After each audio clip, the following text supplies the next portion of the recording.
Hello, Virgo. Welcome to the Plaid Sheep Oracle. So I said, I think in a couple of readings, I don't know if it was the last session or the session before, that things were going to get weirder.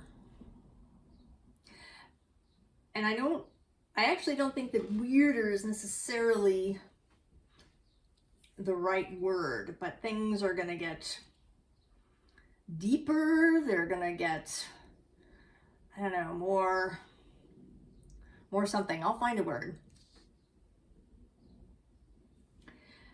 And it all centers around this idea of freeing ourselves from limiting concepts about ourselves.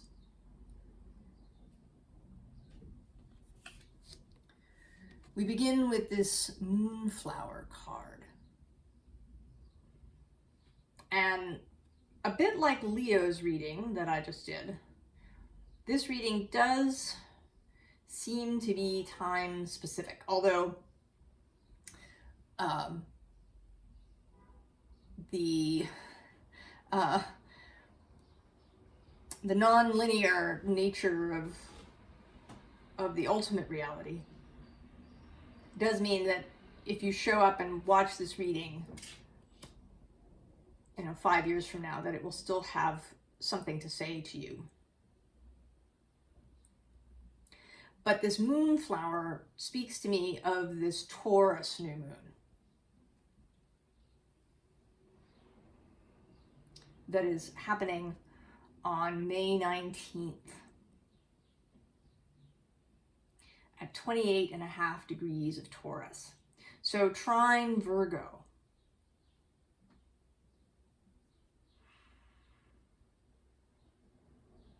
And not quite conjunct Uranus.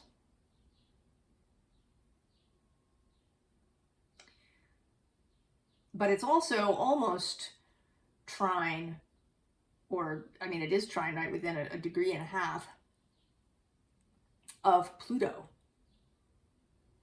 in Aquarius.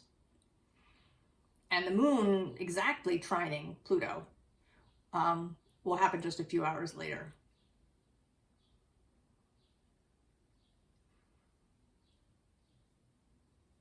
So this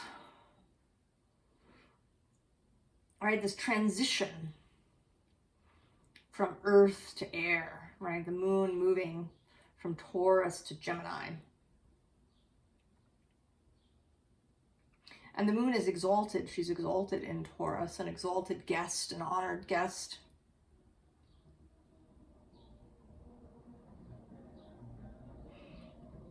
And I think what wants to come through here is an invitation to see Earth differently.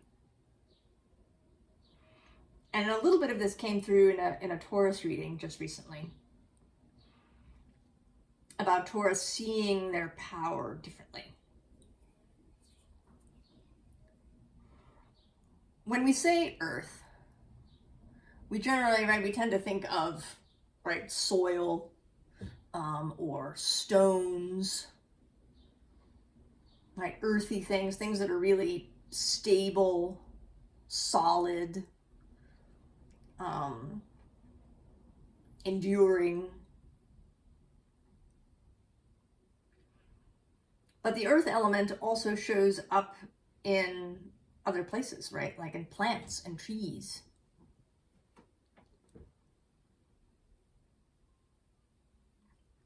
Which are very dynamic.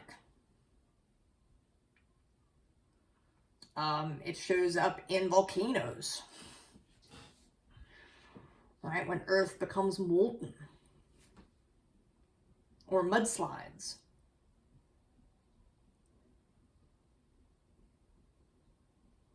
Or in, the ability to melt sand into glass.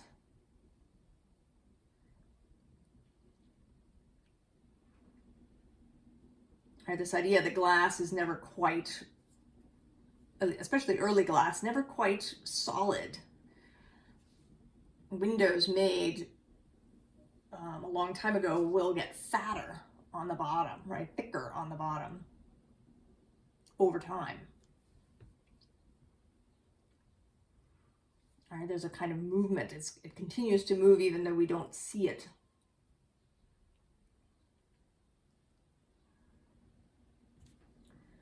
So the other two things, well, actually several different readings came out, and I'm not going to read them all to you. They were kind of aids to me in really understanding. But there's two things from my Rilke book. One is just a single line from a poem called Endlessly Offered into Life. We are endlessly offered into life. All time is ours. So that feels like an endless opportunity for development, for change, for evolution, for mutation. And then the poem Sky Within Us. Oh, not to be separated, shut off from the starry dimensions by so thin a wall. What is within us if not intensified sky traversed with birds and deep with winds of homecoming?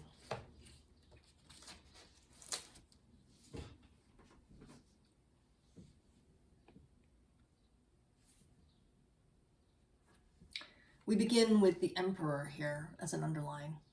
And this emperor in particular is very fixed, actually, right? The emperor traditionally equates to Aries, which is a dynamic cardinal energy. But this emperor, right, he's very laden down. He has all this clothing that he's wearing that's very ornate and heavy. He's got these gauntlets on, he's got the sword, he's got the crown, the whole thing. He doesn't look like he would move easily.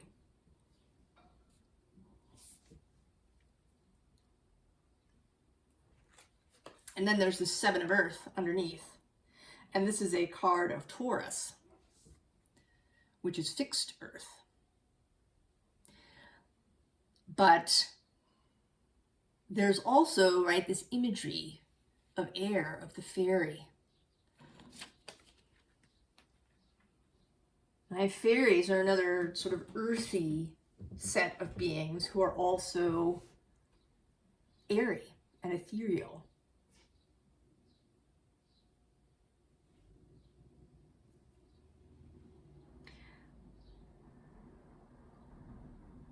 And I think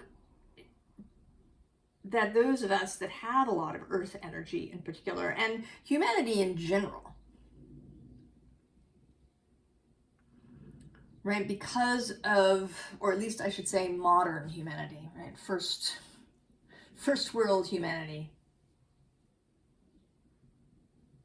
because we have a very materialist view of things, about how stuff happens, right, what the cause and effect, a very Newtonian view. We do see Earth as fixed. Things are fixed, right? You were born with some particular DNA and that's it.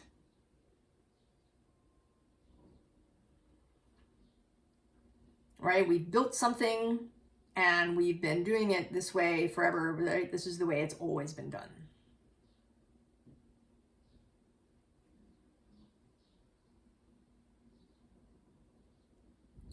We have to, right, we have to use force and physical action of some kind to create change.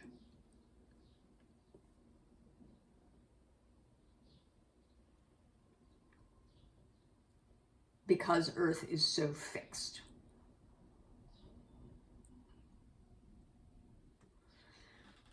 But I think that we are moving out of that. And there's a bunch of astrology kind of to support this. There's been Uranus's move through Taurus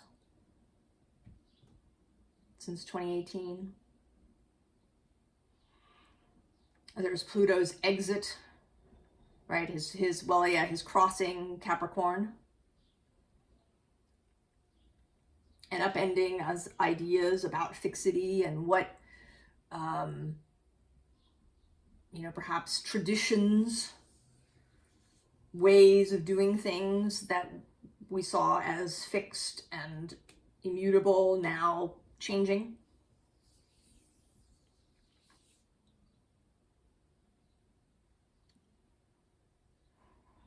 Saturn's entering into Pisces to be more flowing in himself,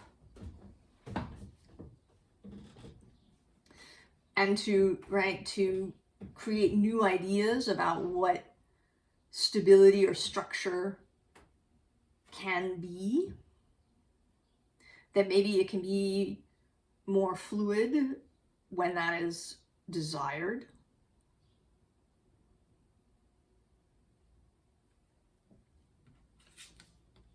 So there's this Ten of Fire, which is the Ten of Wands, right? And here she is, right? She's burning up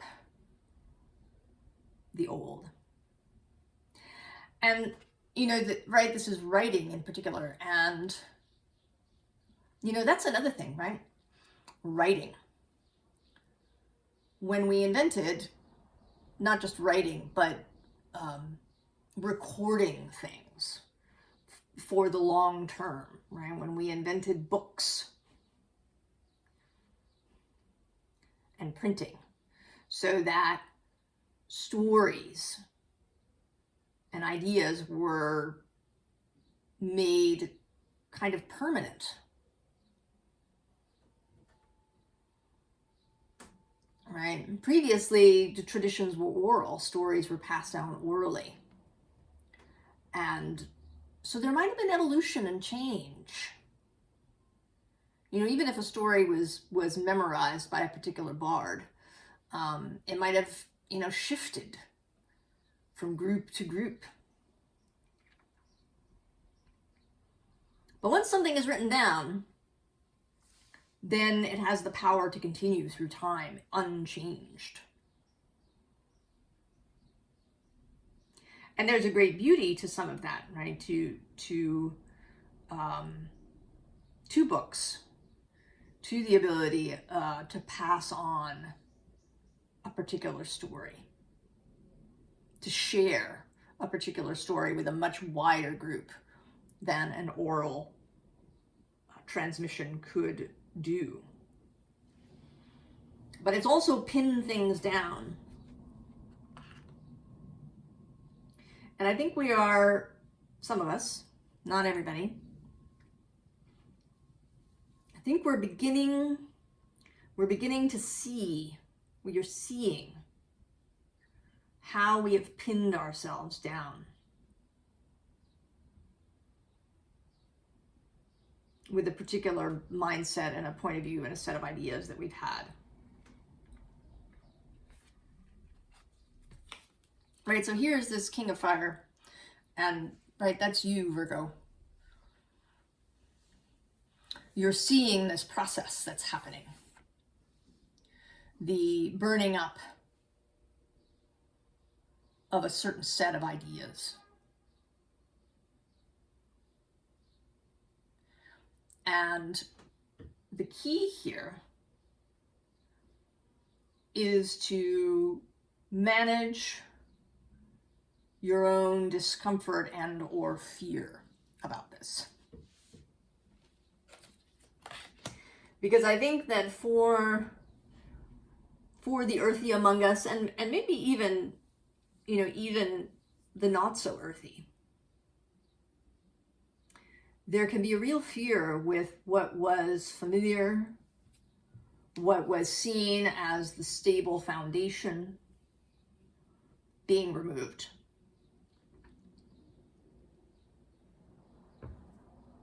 All right, stone turning into sand.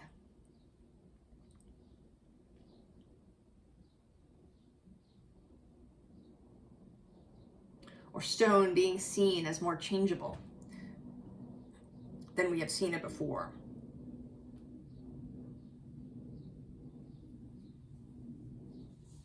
And that can be frightening.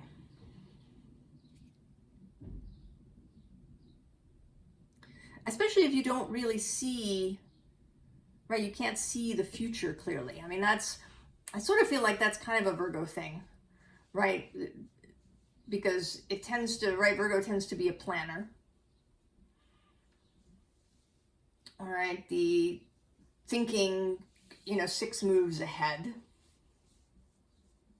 anticipating, and anticipating in a very concrete way.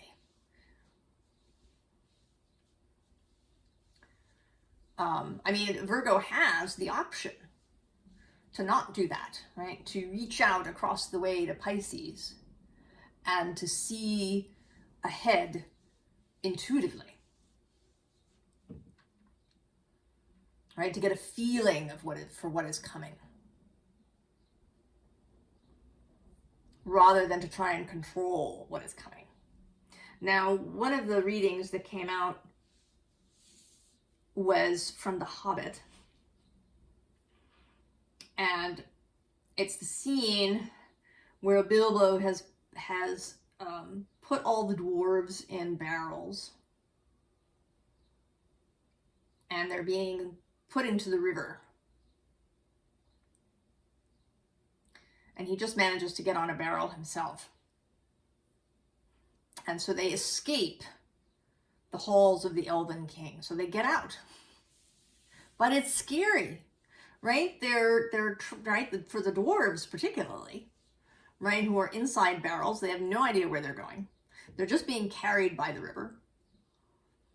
They can't control where the barrel goes, right? In some cases, the barrels are leaking. And then there's Bilbo, who can see where he's going, but he also has no control, right? He's just stuck, and he ends up in the water a lot. So this initial period that we're in, where we first kind of jump in, can be scary.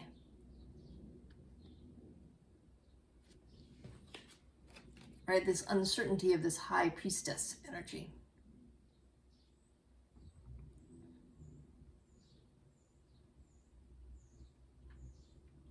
This intuitive knowing, this very moon receptive energy, right? The high priestess doesn't, sort of stalk or go through the Akashic library, pulling books down off the shelves, going through the card catalog, looking for stuff. She goes and she sits and she receives. She trusts that the information she's going to get is appropriate, right? If she does go right into the Akashic library, she pauses. And then rather than, pulling a bunch of books off the shelf and looking for things, she feels her way and goes to the exact volume that is appropriate. And she trusts that that is the right volume, the right passage.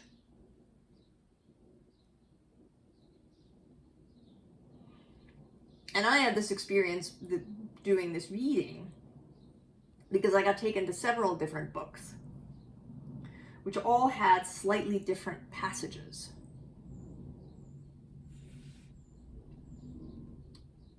All right, first was The Hobbit.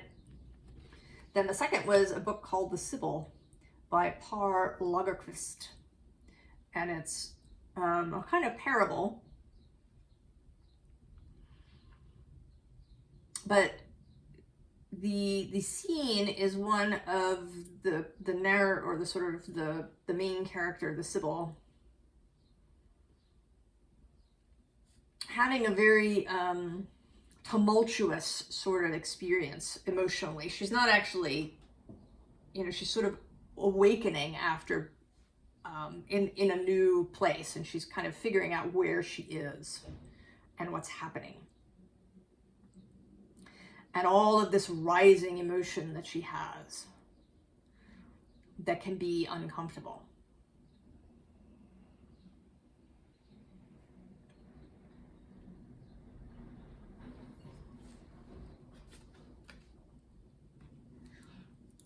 So we have love.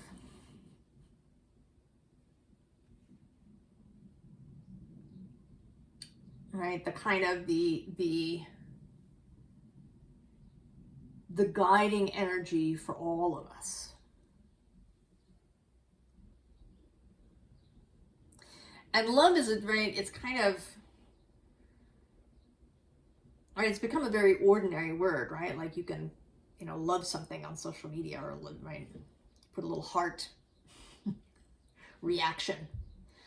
You can do the little Facebook hug emoji.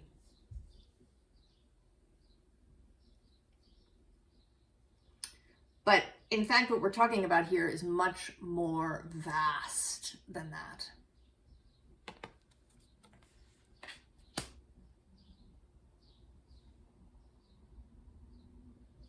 The very process of creation, of how things come into being.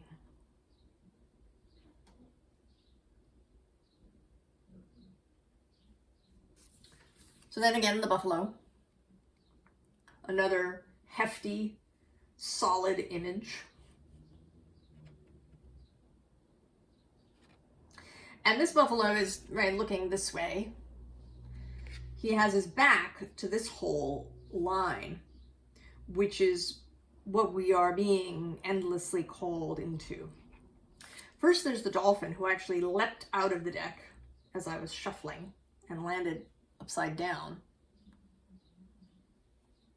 And I don't always take the cards that leap, but I took this one. And the fact that he's upside down, so it's sort of extra dolphin-y, right? Right, extra joyful and playful. And then combined, right, so this water energy, playful energy, perhaps Piscean energy, and then this beaver, who is certainly very Virgo-ish, although he's technically another water element in this deck. But he masters the waters when he builds a dam.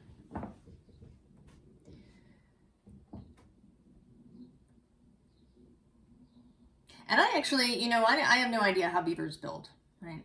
Why they build in the way that they do.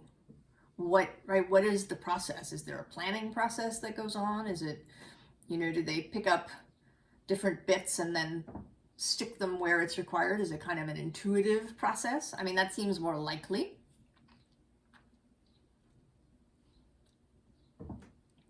That they use what comes to hand appropriately to build the dam. But he's so cheerful, right? This isn't like work, right? He's not going and punching a clock and going and, building his dam. And right, this is his life, his joy to build these things. And it is this combining of earth and water and a fluid process. I imagine that beavers sometimes may redo bits of their dam when they would like to. Add new bits, take something away. Right? That earth is a more dynamic process. And then we get this Four of Swords, lamb, third eye fully open and activated, right? The little smile on the lamb's face.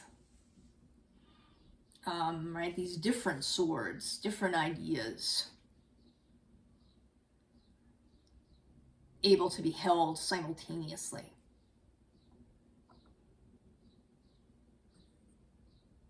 You, Virgo, have, air energy because Mercury is your dispositor. He is at home in both Gemini and Virgo. So the realm of the mind, the realm of the ability to move in different spheres. Virgo, you are a mutable sign.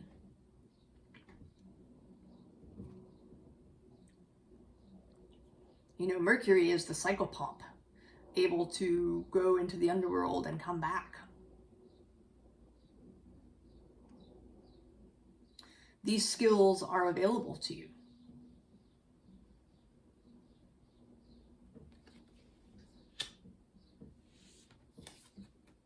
And of course, the butterfly.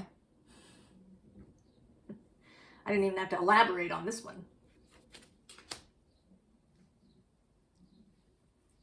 So then here in the underlying, we have heartache.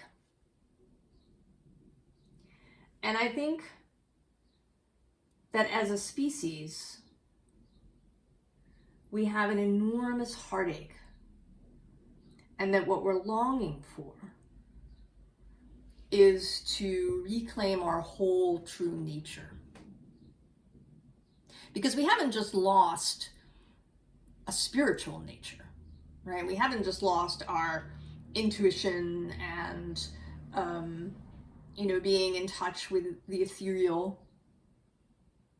We've also lost our animal selves.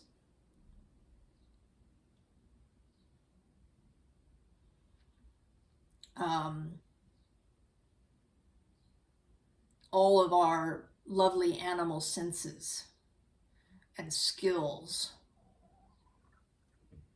and abilities, our comfort with, the whole of nature and all the elements.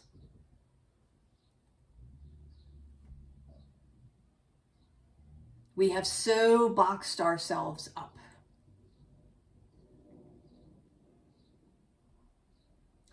And I think the deep uncertainty of the last few years in particular, but there's been chaos and uncertainty in past times, have exacerbated this, right? We are desperate for stability, for something to grip onto.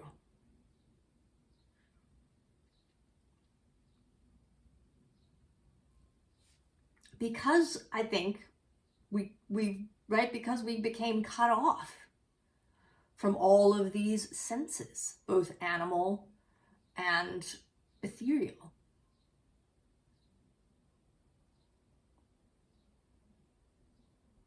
I think that this earth-water axis in particular, so Virgo, Pisces, Taurus, Scorpio, and Capricorn, Cancer, that these are really under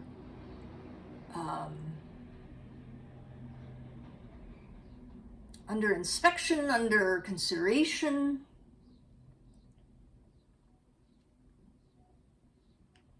I mean, they are what are thought of as the more feminine signs, the ones that may be equated with emotions, which can be scary, with bodily matters that can make people turn away.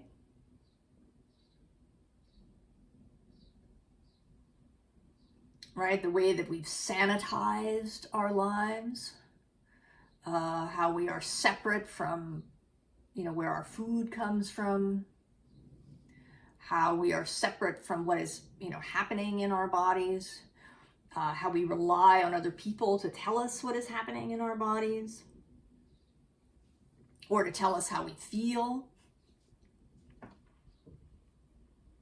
and even to some extent what to think.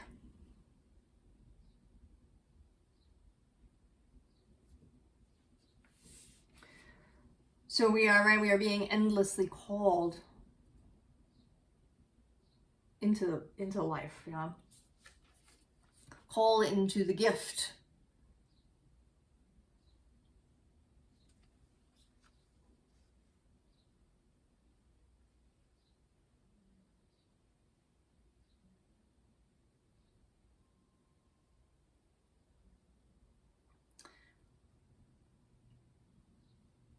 this meeting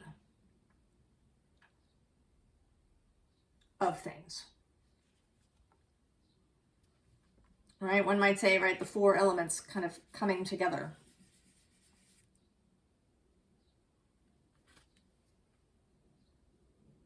A call to stop separating things. To stop pigeonholing.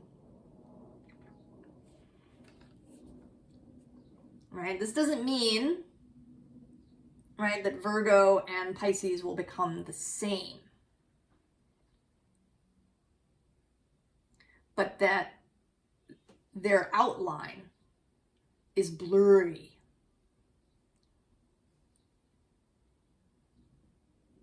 That their outline isn't fixed. And then there's this yarn and twine, right? How all things are connected and entwined. Right? That there is a thread that runs through all things.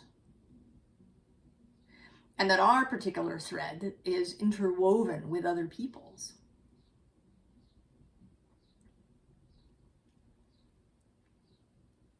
That things are not discrete and untouched by other energies.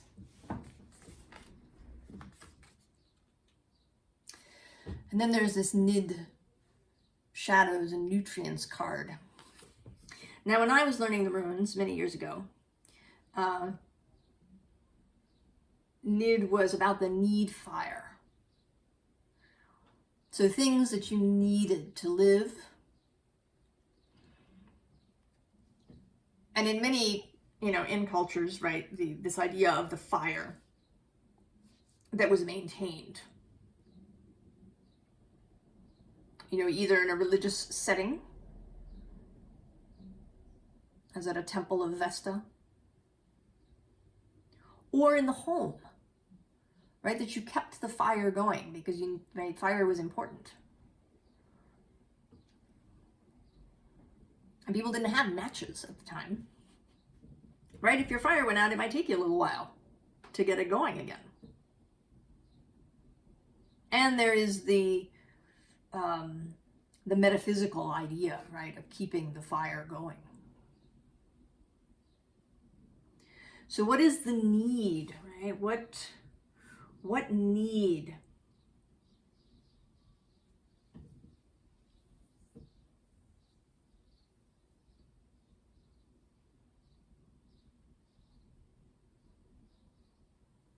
What is the fear? Fear of change, fear of being swept away.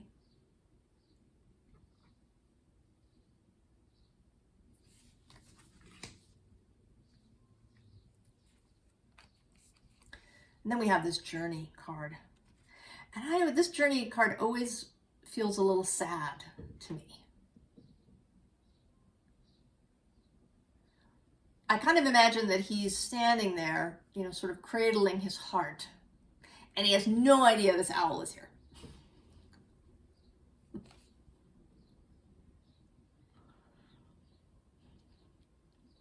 No idea. Or that he's got this heart crown going on. Right? He's lost in his own fears, in his own kind of internal prison. And underneath him is the mystical shaman. And today it's as if this person has realized that the owl is there. That he has taken on, right, that owl nature. He becomes the mystical shaman, right, with his feathered crown, his feathered headdress.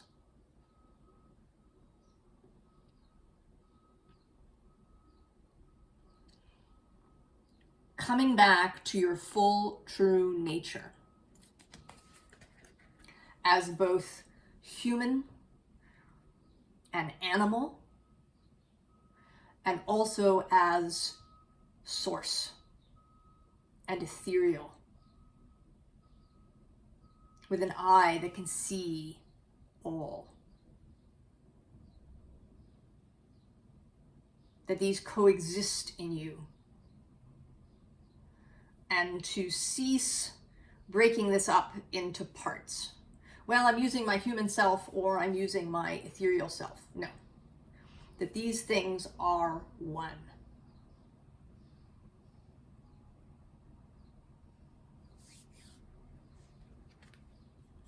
And so there's taming the wind, which for me is always about, you know, taming our thoughts, because that's really where the trouble comes in, right? It's in our thinking minds. What we are, right, where we are making ourselves anxious or depressed. And it also brings me to the final reading that I had, although it actually wanted to come out first, and I resisted, because it was from my complete Shakespeare book, which is very thick. And it's a scene from Antony and Cleopatra. And Antony has just met up with a soothsayer who tells him that he, Antony, is absolutely, you know, noble and fabulous and brave and all of these things. But that when he's around Caesar, he fails, right? There's something about Caesar that leaves Antony feeling all like without confidence and messed up.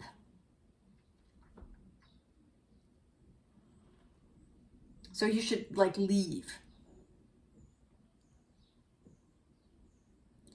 And I think that happens to us.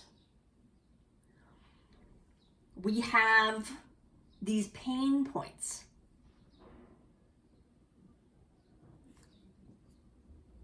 That can spin us out.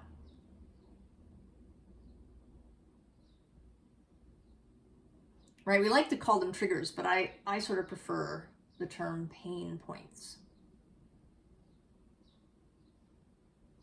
Or tender spots.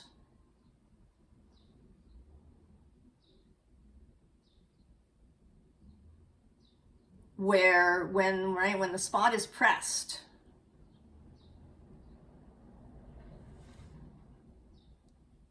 it takes us back to a place where we felt like we had no power. And we can run into this, you know, repeatedly on a daily basis if you're scrolling through social media or watching the news.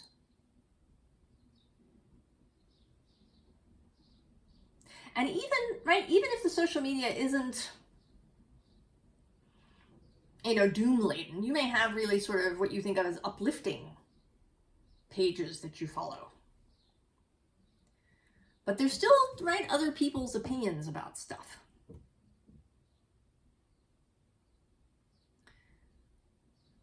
And that can take up valuable real estate in your head.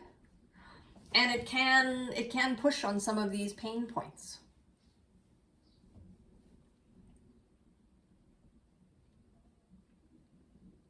You know, right? It can make you doubt yourself. You know, am I right about this? You know, this person says X. You know, says that actually, right? Am I wrong? Should I really be doing X? Now, of course, we can't really, realistically, right, shut out the world. But we can limit, right? We can limit our time that we hang out with Caesar. Right? If we use Caesar as a substitute, a symbol for all of this external stuff. For what one podcaster I listen to calls empire.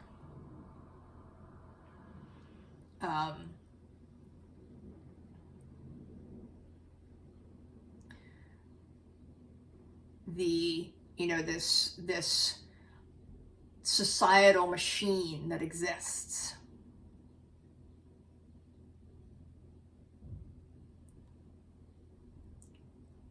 So you want to limit your Caesar time, Virgo. Even if you've got really happy pages, because it's still, right, external noise. And during this transitional period when we're all really novices at recombining, right, this earthly and ethereal self, it's delicate, right? It's fragile.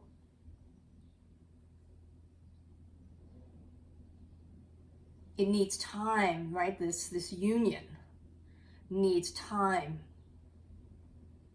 to strengthen, to become masterful, to become confident. And then, you know, we'll be able to go out and chat with Caesar and not lose that confidence. And so we have this year.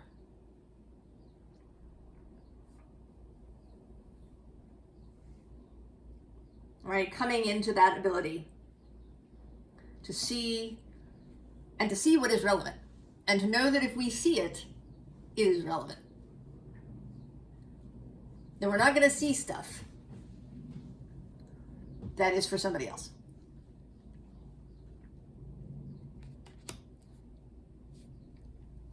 So, advice. We have the serpent and the hawk coming out together. And here the serpent, not so much in terms of transformation, but in terms of a symbol for an earthly being. But an earthly being who has great flexibility.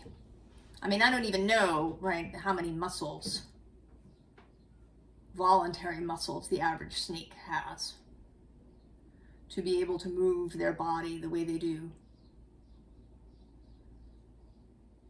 Right, this ability to be both incredibly still and also to strike fast.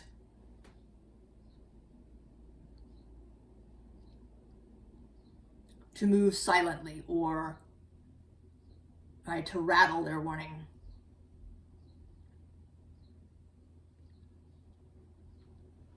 To move on the ground and up in the trees. Right, masters of the earthly, of a dynamic earthly existence. And then the hawk, right, who has the ability to see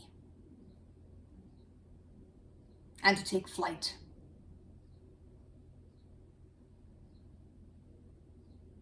And to take flight with skill, right? To have skillful thoughts. And there too, right, a hawk can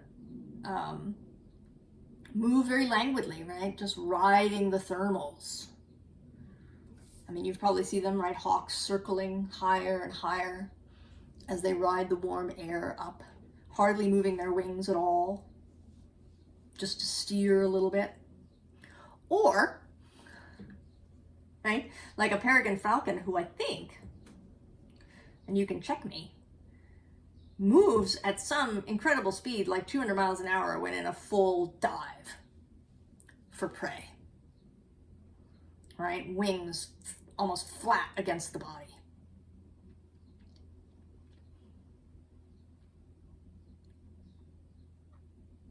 So mastery, right, of these earthly and air realms, which are yours, Virgo.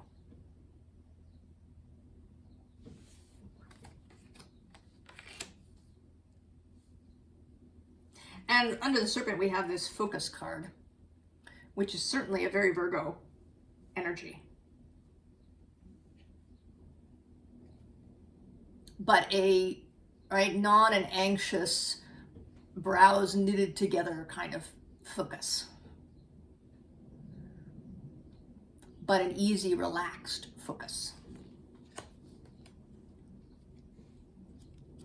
And so this, right, this mastery of earth and air will lead you, right, past your goblin and beyond a restriction.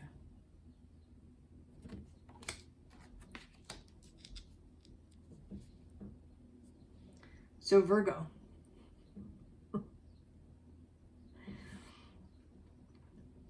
I don't know, right, if something is going to happen for you at this new moon, if there's going to be some unlocking of this for you so that, right, you're not just listening to me drone on about it. I shouldn't say that. That's self-deprecating. I take it back. Listening to me expound on this, right, no self-deprecation. It's a bad habit. At least as far as I'm concerned. No even humorous self-criticism or negation of your skill and contribution.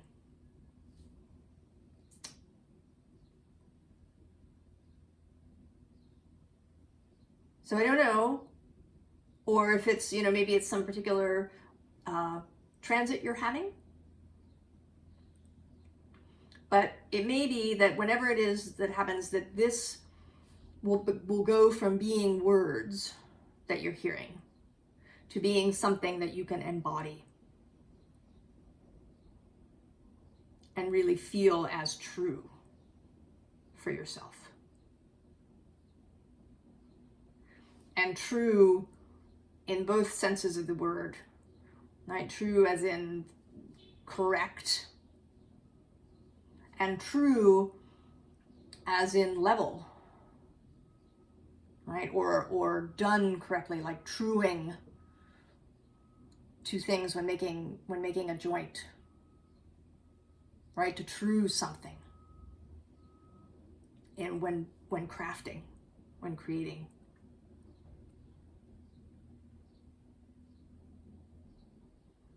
So I think that we all, because all of these, right, they are all beginning to feel like collective energies.